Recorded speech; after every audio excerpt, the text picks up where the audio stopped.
Hey guys, by the time this video gets out, it's going to be less than 6 months until the 2024 Olympics, which are going to be hosted by the city of Paris this year. And I thought I would get this out early and give you a few tips on what to do about that event if you're planning on going there, or tips about the city itself if you plan on traveling to Paris around that time. So sit back, relax, and enjoy these tips. The first tip I have for you guys is knowing the date of the Olympics. This is relevant for people that want to go to the Olympics and want to avoid the crowds that come with it, which we'll talk about later. The dates for the 2024 Olympics are from July 26th, which is the opening ceremony, to August 11th, which is the closing ceremony. That's just over 2.5 weeks in Paris. I doubt most people are going to be there that long, but for those of you interested in the Olympics or those of you that want to travel to Paris around the summer, these are the dates you want to look out for. I have a bonus tip here for people that don't want to go to the Olympics but still want to travel to Paris this year. The last week of August, I think, is going to be a particularly good time to go this year. August is already a great time to avoid crowds in Paris because a lot of Parisians like to go on vacation to either other parts of France or other parts of Europe during that time. So things are just generally less crowded. And with half of American kids going back to school by the middle of August, prices for like flights and lodging tend to be lower at the end of August compared to say like July. So with the Olympics ending by the middle of August this year, there's probably going to be some stragglers that hang around for the couple days after the closing ceremonies to like see the rest of Paris. But I swear, if you wait even a week after the Olympics, so let's just say August 18th and later, I think you'll get some good deals for Paris. Probably close to what you usually get by the end of August. So that would be my tip for those of you looking to avoid the Olympic dates. The next tip I have for you guys is about the Olympic venues.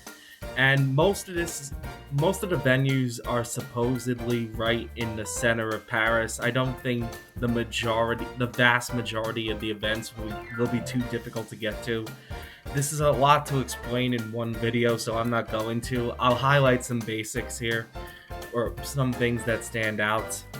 I would say the tip here is know that not every single event is in Paris itself. Some of them are actually spread out across the country in France. Like, I believe there's a sailing event in Marseille, for example.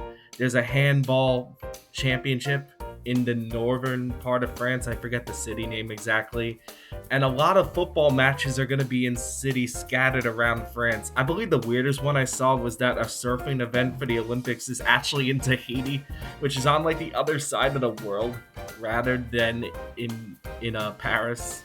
So, yeah, that's going to be part of the Paris Olympics.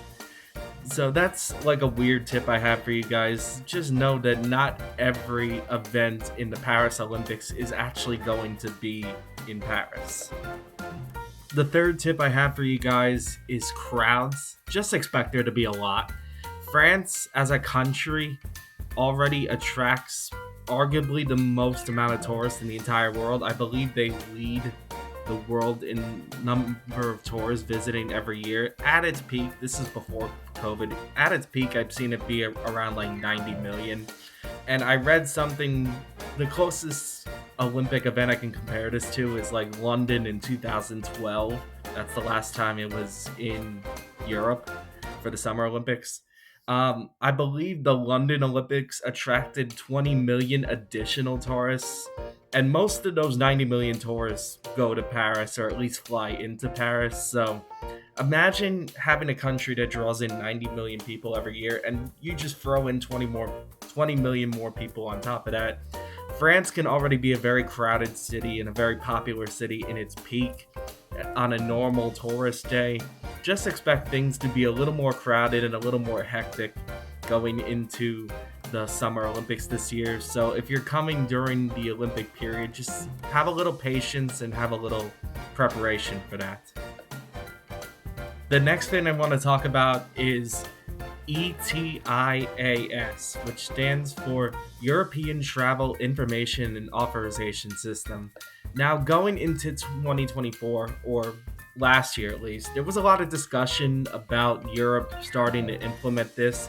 And for those of you that don't know, this was going to be a new travel policy that basically asked Americans, and really most international travelers for that matter, to, well, people that were already going in there visa free, to basically fill out information online and pay for it in advance to visit the European Union.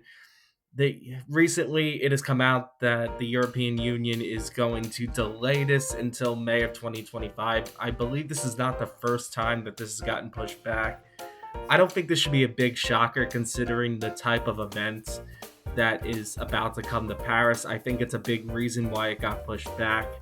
And I just mentioned the amount of tourists that come just for the Olympics alone, on top of the already popular city that is Paris. So, yeah, the tip I have for you here is know that this is not required for 2024.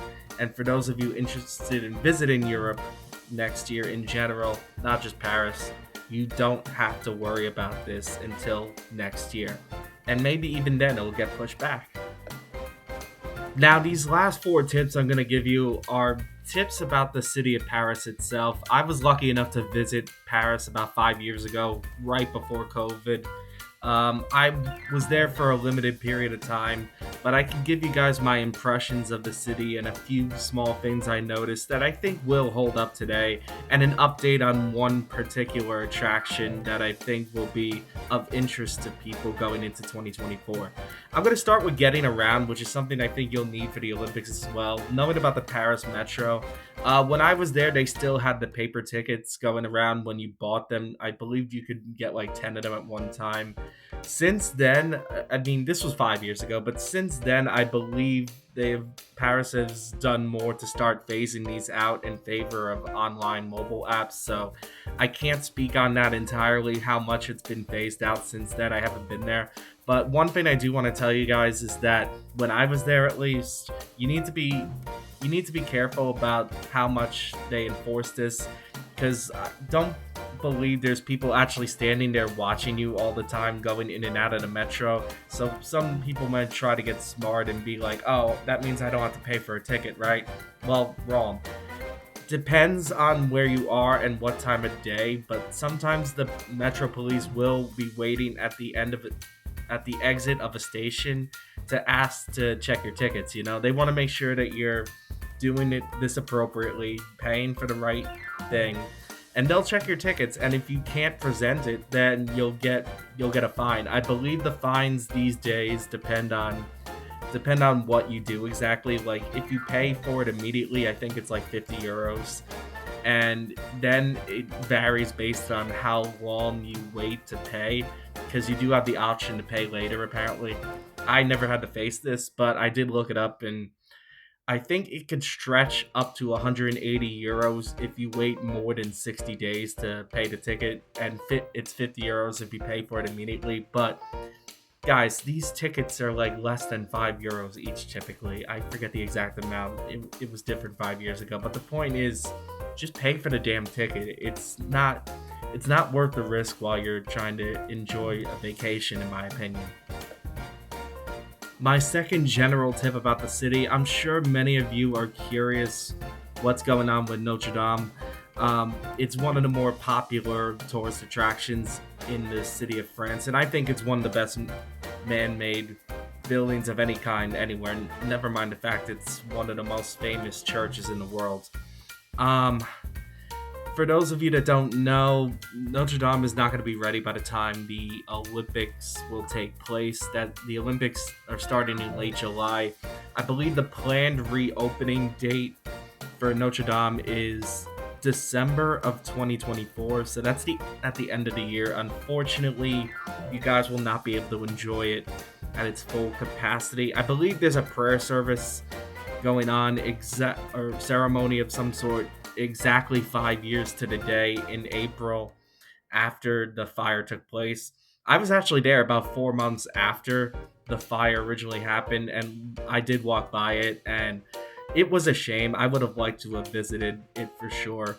I got inside, I mean, but I remember back then it was still very much damaged, and Honestly, guys, despite the fact it's opening in it's planned to reopen in December, don't expect the full redevelopment to be completed for a number of years. Last I saw, the redevelopments of the entire surrounding areas is not going to be done until like 2027. So I think this is going to be a work in progress for several years to come.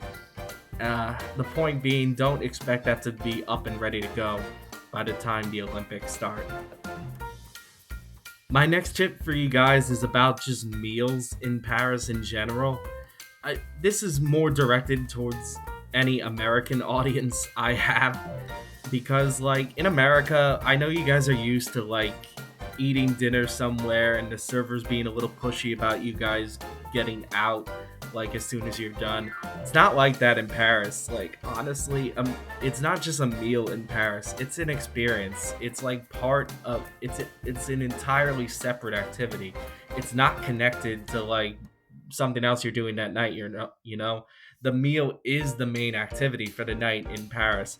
And I emphasize this for Paris because, like, guys, I've been to a lot of cities around the world, been to a lot of notable cities around the world. Paris, I think, is the one place I've been to, and I owe my friend who lived there for a year or two a lot of credit for this. He showed me several good places, and I think we got the best experience because of that.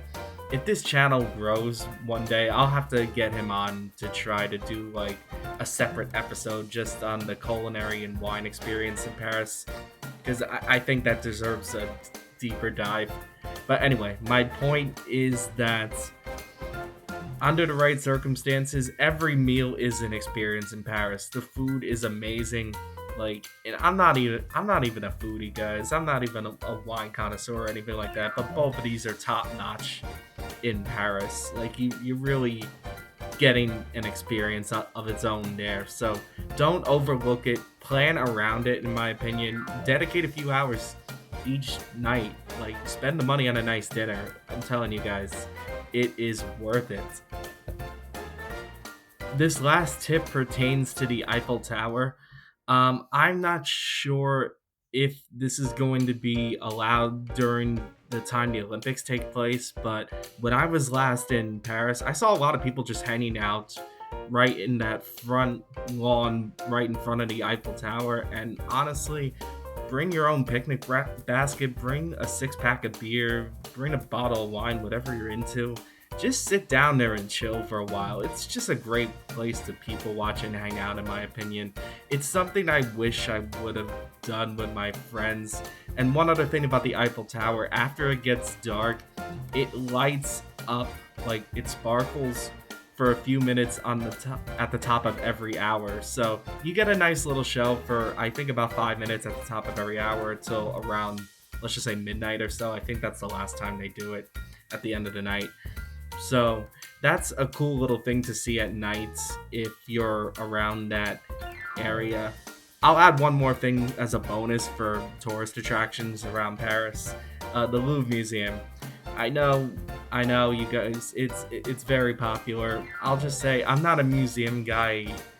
I'm not a big museum guy, I should say. Like, I'll do mostly one for every relevant city I go to. But with the Louvre Museum, plan an entire day for it. I'm saying from like open to close, plan an entire day for it. A, the place is huge. B, there's a lot of things worth seeing in there, even if you're not a big art person like me. And C, don't waste all your time at Mona Lisa. Actually, it was more fun for me to like just watch people be like a pack of wild animals rushing towards it, because when I went, they gave you like 10 seconds to like take a picture of it, of this very small box with it in it, and then move on. So I would say, yeah, just plan the whole day around it, and it's a lot more than just the Mona Lisa. Alright guys, these are just 8 tips I have for this great city. Whether you're going for the Olympics, you're going just to, enjoy the city itself. I hope you find this useful, you enjoyed the video, and I'll see you for the next one.